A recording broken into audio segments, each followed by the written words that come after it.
আমার এই আছে ওই চাই, ওই যখন হইল তখন ওই চাই, অমুক চাই তমুক চাই তমুক চাই, মানে চাই আর চাই। তো নাই, সকল কিছুই আল্লাহ তাআলার ইচ্ছা, তবে আমাদেরও ইচ্ছা করতে হবে, ভালো ভালো ইচ্ছা করতে হবে। হ্যাঁ, মানে ডাস্টবিনে দ্বারা এতে কে ফুলের সুঘ্রাণ আশা যেরকম করা যায় না, তেমনি ভাবে ভাই খারাপ কিছু কইরা ভালো কিছুর আশা করা যায় না। সুদ এর থেকে বাইরে তুইব, যদি সুখ পাইতে চাই আমরা সুদ থেকে বাইরে তুইব, কিন্তু না, এখন আমরা আনন্দের চিত্তে আমরা সুদের সাথে জড়াইয়া যাইতেছি, কোনো দরকার নাই। এরপরে আমরা কিস্তি তুলি, টিভি কিনি, এলইডি কিনি, মোবাইল কিনি, হুন্ডা কিনি, কোনো কথা রে ভাই, কোনো কথা। আসলে এটার আরেকটা কারণ আছে ভাই, আমরা মানুষ এখন দেখতেছি যে বাস্তবতা যেটা আর কি, যে একটা দোকানে আপনি ধরেন নি, আপনি দোকানদার, কোনো কাস্টমার আসলো, আসার পরে 10 টাকার মাল যদি বলেন যেটা 50 টাকা বাকিতে দিবেন, তাহলে নিতে রাজি। কারণ বাকি তো দিতেই ইচ্ছুক না, মানে বাকিটা যে পরবর্তীতে মানে এই টাকাগুলা দিবে আপনাকে, এই মনোভাব নাই। এই কারণে 10 টাকার আপনি 50 টাকা ধরেন, কোনো সমস্যা নাই, পরে দিতে দেই। এটা কিন্তু বাস্তবতা। এই কারণেই ভাই মানুষ আসলে কোন দিকে যে আমরা যাইতেছি কিছু বলার নাই, কিছু করার নাই। তো যাই হোক, সম্মানিত ভাইরা আমার, এভাবেই চলবে ভালো মন্দ মিলায়া।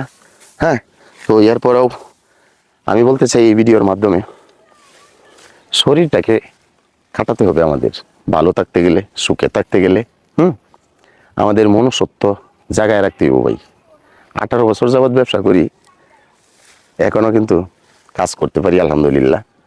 মনের ভিতরে হয়তো একটু হলেও মনুষ্যত্ব আছে, যে আমি যে দোকানে গিয়ে বসে থাকবাম, আমার যে বাড়ির লোক আছে, আমার পরিবারের অন্য অন্য যারা আছে তারা কাজ করবে, আমি গিয়ে বসে থাকবো।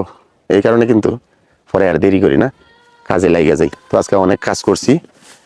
তো আমারও ভাই লোক নাই, আমার এক ভাই ঢাকাতে আছে, তো আমাকে হেল্প করে, যে ক্যামেরার দায়িত্বে আছে আমার ভাতিজা রাশিদুল, আপনারা অনেকেই চিনেন তারে।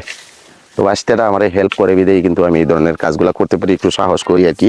সম্মানিত বন্ধুরা, সকলেই কাজ করবেন, পরিশ্রম করবেন, কাজেই শান্তি, কাজেই সুখ। যদি আপনি খুঁজে বের করতে পারেন, তাহলে আপনি হচ্ছেন ভাই পৃথিবীর সর্বশ্রেষ্ঠ তুমি সুখী মানুষ। হ্যাঁ, আর শুধু শুধু আমরা কিস্তি তুলতে যাবো না ভাই। কিস্তি কোনোদিন শান্তি দেয় না, তৃপ্তি দেয় না। আল্লাহ তাআলা আমাকে মাফ করুক, আমিও কিন্তু এই কিস্তির সাথে জড়িত আছিলাম। আমি দেখতাম যে আমার ভিতরে মানে শান্তি নাই, কি জানি একটা আমার মনের অজান্তে কি জানি একটা টেনশন, কি জানি একটা কি আমি ভাব মানে মানে ভাবতাম আর কি সবসময়, মানে কি জানি একটা প্যারা, কি জানি একটা চাপে পড়ে রয়েছি। পরে আমি অ্যানালাইসিস করে দেখলাম যে আরে এই কিস্তি হয়েছে আমার অশান্তির কারণ। তো এগুলা পরিশোধ করছি,